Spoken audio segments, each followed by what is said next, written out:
भला हुआ मेरी माला टूट गई, मैं राम भजन से छूटी। भला हुआ मेरी माला टूट गई, मैं राम भजन से छूटी। मेरे सिर से टली बला, भला हुआ मेरी माला टूट गई, मैं राम भजन से छूटी। मैं राम भजन से छूटी। नमस्कार मेरे प्यारे भाइयों, मेरे परमात्मा के प्यारे जीव हंसों। मैं सदा ही यही चाहूंगा कि आप सब मेरे भाई इतने विवेकी हो जाएं कि आपके सामने कोई भी असत्य रखे और आप क्षण भर भी ना लगाओ उस असत्य को परखने में। एक पल में आप सत्य और असत्य का निर्णय कर दो। मैं यही चाहता हूं। मेरी मालिक से बस यही अरदास है कि आपको कोई धर्म के नाम पे, परमात्मा के नाम पे मूर्ख ना बना पाए। ऐसी कोई चीज ना हो जो आपको ना पता हो। हर चीज क्रिस्टल क्लियर होनी चाहिए, तभी मेरे भाई इस काल के जाल से आप बच पाओगे। अन्यथा ये जितने भी काल के दूत बैठे हैं, ये सब आपको भ्रमित करने के लिए इस दुनिया में आए हैं। लेकिन ये आपके ऊपर डिपेंड है कि आपने भ्रमित होना है कि नहीं होना है। तो मेरे भाइयों, आज आपको एक ऐसा राज खोला जाएगा जिसको जानने के बाद आप समझ पाओगे कि आपके साथ कितना बड़ा धोखा किया जा रहा था। इस 12वें पंथ में कितना मूर्ख बनाया जा रहा था आपको इस 12वें पंथ के कालदूतों द्वारा। लेकिन आज सारा पर्दा उठा दिया जाएगा। अगर आप 1% भी विवेकी होगे, एक पल में समझ जाओगे कि दास कहना क्या चाहता है, क्या बताना चाहता है आपको। दोस्तों, आज का जो सत्संग है वो शब्द और अक्षर में क्या भेद होता है, आज इस पे सत्संग किया जाएगा। क्योंकि आपने देखा है कि कई काल के दूत अक्षर और शब्द में फर्क ही नहीं कर पा रहे हैं। उनको समझ में ही नहीं आ रहा है कि अक्षर किसे कहते हैं और शब्द किसे कहते हैं। उन लोगों को पहली दूसरी कक्षा में जाने की जरूरत है। लेकिन बदकिस्मती से ऐसे अनपढ़ लोग धर्म गुरु बन के बैठ गए हैं। दुनिया को मुक्त कराने के लिए अपनी कमर कस के बैठ गए हैं। जिनको अक्षर और शब्द तक में फर्क नहीं पता, वो मंत्रों के सहारे मुक्ति देने की आशा लगा के बैठ गए हैं।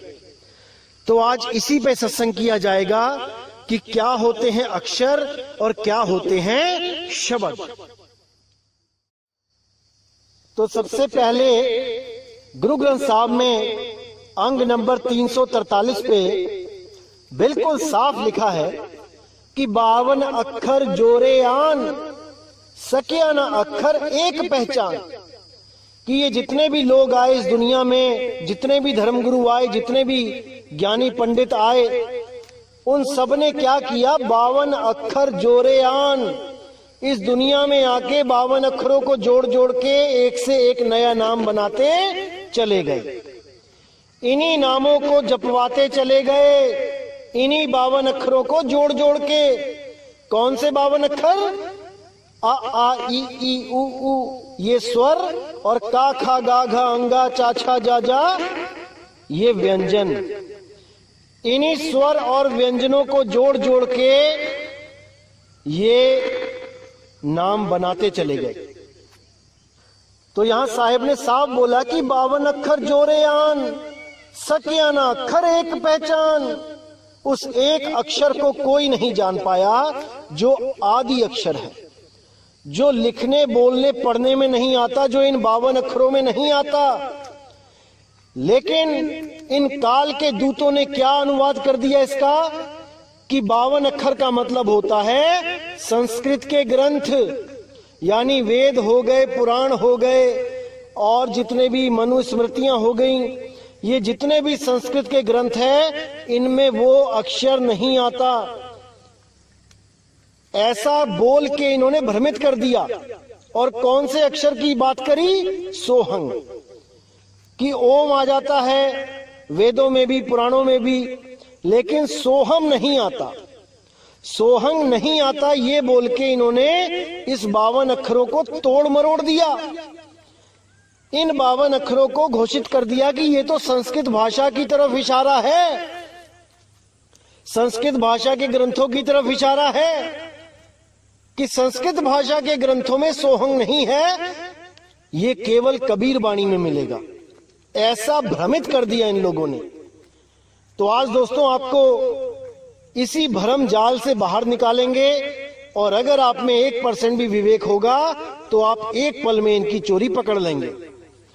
और जिस काल के दूतों को आप परमात्मा मान के बैठे हैं, आप हमेशा के लिए उनको एक आम जीव समझ के उनसे पीछा छुड़ा लेंगे। नहीं तो जहां वो जा रहे हैं वहीं आपको लेके जाएंगे। इसी 84 में धक्के खाएंगे सब।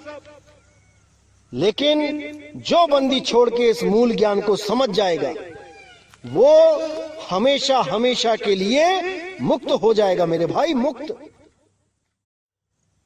अब इन्हीं 52 अक्षरों का प्रमाण गुरु ग्रंथ साहब के ही पेज नंबर 340 पे आप देख सकते हैं कि 52 अक्षर लोक त्रय सब कुछ इन्हीं माही, ए अक्षर खिर जाएंगे ओ अक्षर इनमें नहीं।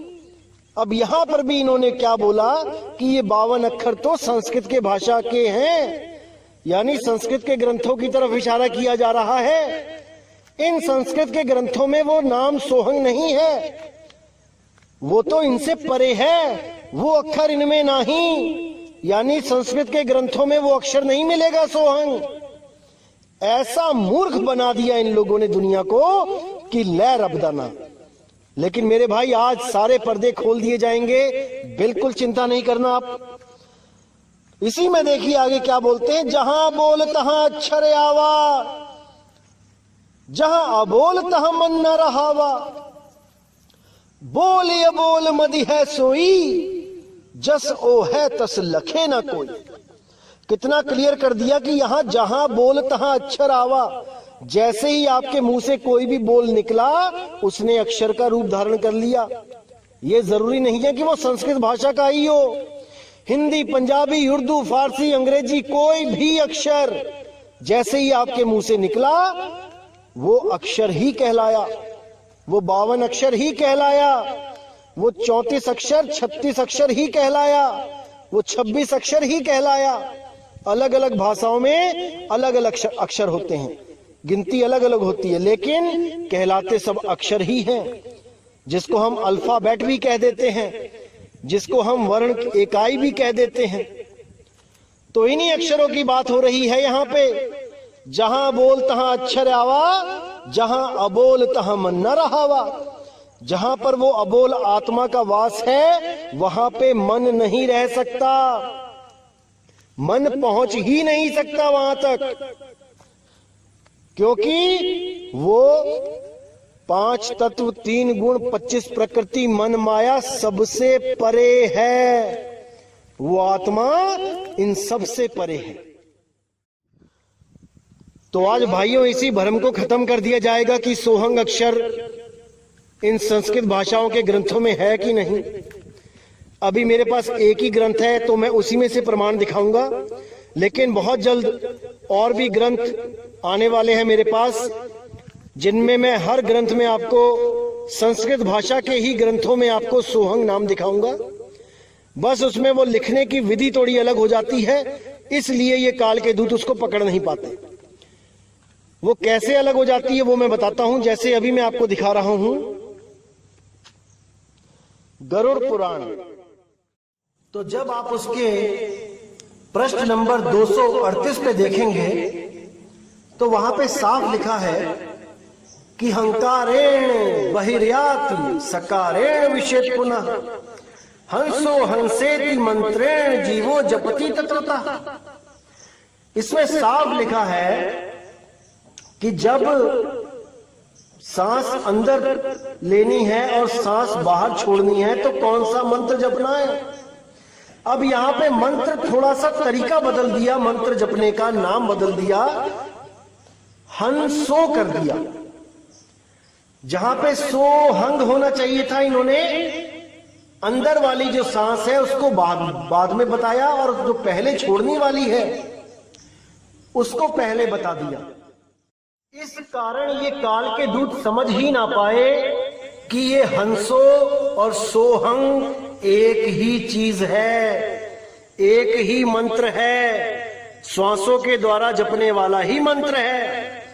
लेकिन इनकी नजर से ये हंसो बच गया, इसलिए ये समझ ही ना पाए कि ये मंत्र भी 52 अक्षरों के ग्रंथों में है। इसके बाद पूरा बताया भी गया खोल के कि कहां कहां पे कौन से स्वर और कौन से व्यंजन उच्चारित होते हैं, सारा कुछ बताया गया, आप पढ़ सकते हैं। और पूरा बताया गया कि 21,600 श्वासों की सूक्ष्म गति जो पूरे दिन में होती है उसमें सो और हंग इन दोनों का जाप करते हुए सांस को अंदर और बाहर करना चाहिए, सारा कुछ बताया गया है।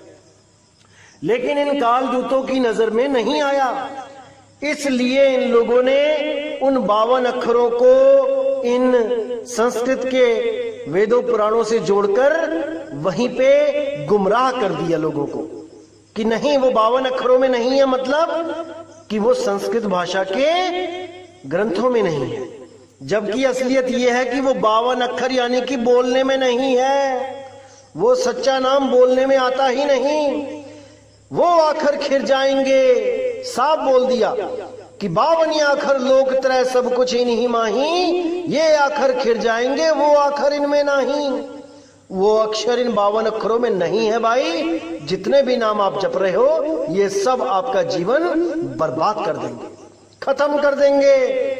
इसलिए केवल उस अबोल अडोल नाम पे विश्वास रखो, एक भेदी गुरु की शरण में जाओ जो आपको सच्चे नाम से जोड़ दे। नहीं तो इन काल दूतों के हत्थे चढ़ोगे आप, कोई फायदा नहीं होगा इस इंसान जन्म में आने का। इससे अच्छा तो 84 में ही मौज मस्तियां कर लेते। इतनी भक्ति भी करते हैं लेकिन 52 अक्षरों की भक्ति करते हैं, कुछ हाथ पल्ले नहीं लगने वाला मेरे भाई। 84 में ही जाना पड़ेगा, काल के मुंह में ही जाना पड़ेगा। इसलिए साहब ने साहब बोला, जो नर पड़े 52 के फेरा सो नर जानो काल के चेरा। जब 52 का टूटे डोरा सहजे छूटे काल झकोरा। फिर नहीं आए फिर नहीं जाए सार शब्द में रहे समाये। वो सार नाम, वो सार शब्द अडोल है, अबोल है, अकह है, लेकिन इन काल दूतों को नहीं समझ में आ सकता। इसीलिए ये खुद तो भ्रमित है और आपको भी भ्रमित करके आपका जीवन नाश करने के लिए इस दुनिया में अवतार लेके आते हैं। ऐसे काल दूतों से बचना है मेरे भाई, बचना है। इन्हीं काल दूतों के चेले भी आपको भ्रमित करने में लगे रहेंगे पूरा पूरा दिन। कैसे भ्रमित करते हैं वो आपको कंफ्यूज करते हैं कि अक्षर और शब्द एक ही होते हैं। जैसे बोला गया कि सोई गुरु पूरा कहा है, 2 अक्षर का भेद बताए, तो ये 2 अक्षर ओम सोहम को बोल के बता के आपको भ्रमित करते हैं कि ओम और सोहम ही वो 2 अक्षर हैं। अब इनसे कोई पूछने वाला हो कि कबीर साहब के ग्रंथों में ओम को तो 3 अक्षर का बताया गया है, आ ओम, तो ये लोग क्या कहते हैं कि ऐसा कोई ग्रंथ नहीं है जिसमें कबीर साहब ने ऐसा कुछ बताया हो। ये आपके मन गढ़ंत ग्रंथ हैं, आप खुद इन ग्रंथों की रचना करते हो। ऐसी मूर्खता की बातें करते हैं कि क्या बोलूं मैं इनको। यहां तक कि मैंने कबीर मंसूर भी दिखा दिया इन लोगों को, लेकिन ये लोग मानने को तैयार नहीं है। ये खुद तो काल के मुंह में जाने को बैठे ही हैं। और आप लोगों को ले जाने के लिए भी कोई कसर नहीं छोड़ रहे हैं। इनको इतनी सी बात नहीं समझ में आ रही है, 1000 बार बोल ली मैंने, लेकिन कान पे जूं तक नहीं रेंग रही। अपने उसी अधूरे गुरु के चक्कर में लटके हुए हैं सब कि नहीं, हमारे गुरु ने कहा है ओम और सोहम 2 अक्षर हैं, तो हम इनको शब्द नहीं मान सकते। जबकि कबीर साहब स्वयं अपने ग्रंथों में कह रहे हैं कि ओम 3 अक्षर और सोहम भी 4 अक्षरों का मंत्र है। स ओ ह म सोहम। ये कालदूत आजकल मेरठ में अपना अड्डा लगा के बैठा है, तो मैं इसके साथ जो बात हुई है वो भी डालना चाहूंगा ताकि आप भी सुने। और जो भी मेरे भोले भाले भाई इस कालदूत के पंजे में जो अटके हुए हैं, वो जल्दी से जल्द वहां से आजाद हो और इससे सवाल जवाब करें, इसके ज्ञान को परखें। इस कालदूत को इतना भी नहीं पता कि अक्षर और शब्द में क्या फर्क है, और आप सबकी आत्माओं का ठेका लेके बैठ गया है उनको मुक्त कराने के लिए। अरे भाई, पहले अपना तो कल्याण कर ले, बाकियों का बाद में देख लेना। पहले खुद तो समझ लो कि कबीर साहब क्या कहना चाहते हैं, बाकियों को बाद में समझा लेना। देखो क्या कहते हैं कबीर साहब, आंखें खोल के देखो। तो देखिए यहाँ कितना स्पष्ट लिखा है कबीर मंसूर में, पेज नंबर 1028 पे, कि सो ओम 3 अक्षर आ ओ म के संयोग से बना है। जो कोई इस ओम कार के यथार्थ भेद को समझता हो वही आत्म ज्ञान का अधिकारी हो सकता है। कहे हुए तीनों अक्षर 5 स्वरूपों में प्रकट होते हैं, इस प्रकार से लिखे जाते हैं, अथवा ओम यह इनका यथार्थ स्वरूप है। अब यहाँ पे ओमकार की बात थी, तो ओमकार 5 अक्षरों के द्वारा पंचाक्षर मंत्र कहलाता है, लेकिन यहाँ पर इसका यथार्थ स्वरूप है 3 अक्षर का ओम। अब इतनी सी बात इस कालदूत के समझ में नहीं आ रही और इसने हमें बोल दिया कि ये कौन सा नकली ग्रंथ है। ऐसी व्याख्या कभी कबीर साहब ने नहीं करी। आइए सुनते हैं इसी की जुबानी। और ये कौन से नकली शास्त्र में से दिखा रहे हो ये प्रमाण? कोई कबीर साहिब जी का लेके आओ। कबीर साहिब जी ने कभी भी इस तरीके से व्याख्या नहीं करी है, ये कबीर साहिब जी का नहीं है। कोई तुम्हारा छापा हुआ नकली कबीर मंसूर लगता है, परमात्मा वाला कबीर मंसूर नहीं है, क्योंकि परमेश्वर ने इस तरीके से व्याख्या ना कभी की है, आज तक का इतिहास है, उठा के देख लो कभी भी। सत साहिब। और ये कौन से नकली शास्त्र में से दिखा रहे हो ये प्रमाण? कोई कबीर साहिब जी का लेके आओ। कबीर साहिब जी ने कभी भी इस तरीके से व्याख्या नहीं करी है, ये कबीर साहिब जी का नहीं है। कोई तुम्हारा छापा हुआ नकली कबीर मंसूर लगता है, परमात्मा वाला कबीर मंसूर नहीं है, क्योंकि परमेश्वर ने इस तरीके से व्याख्या ना कभी की है, आज तक का इतिहास है, उठा के देख लो कभी भी। सत साहिब। तो भाइयों, मेरा काम था इसकी सच्चाई खोलना और मैंने इसकी सच्चाई खोल दी है। अब आप देखिए कि आपने इसके चंगुल में फंसे रहना है कि परमात्मा के मूल ज्ञान को समझ के आगे बढ़ जाना है, इन लोगों को छोड़ देना है। क्योंकि ये लोग तब तक ही आपको मूर्ख बना के रख सकते हैं जब तक आपको यथार्थ ज्ञान नहीं हो जाता। जब आपने कबीर साहब के ग्रंथ को देखकर उसमें प्रमाण देख लिए, तब इन लोग की इतनी हिम्मत नहीं कि आपको भ्रमित कर सकें। लेकिन अगर आप सब कुछ देखने के बाद भी इन्हीं के चंगुल में फंसे रहना चाहते हैं, तो मेरे भाई आपको आजाद करने वाला कोई नहीं। फिर तो स्वयं कबीर साहब आके भी आपको आजाद नहीं कर पाएंगे। आप जहां हो वहीं रहो और इन्हीं लोगों के चक्कर में 84 में गोते खाते रहो। आपको बचाने वाला कोई नहीं होगा। क्योंकि अगर इतने प्रमाण देख के भी आप में इतना भी विवेक ना जागा तो मेरे भाई व्यर्थ है ये सत्संग करना, कोई फायदा नहीं। तो इसी के साथ दोस्तों अब मुझे विदा करें, और आगे भी मैं कई प्रमाण दिखाता रहूंगा, इन लोगों के अज्ञान के पर्दे खोलता रहूंगा। बस आपने अपना विवेक जगा के रखना है, आपने कहीं धोखा नहीं खाना है। इसी के साथ दोस्तों मुझे विदा करें। जय गुरु बंदी छोड़ वैराग साहिब, जय गुरु बंदी छोड़ साधु शरण साहिब, जय गुरु बंदी छोड़ बाबा मदन साहिब, बाबा गरीबदास साहिब, बाबा नानक जी। जय जय सतगुरु बंदी छोड़ कबीर साहिब की, सदा ही जय हो, सदा ही जय हो मेरे मालिक की साहिब बंदगी। सतनाम।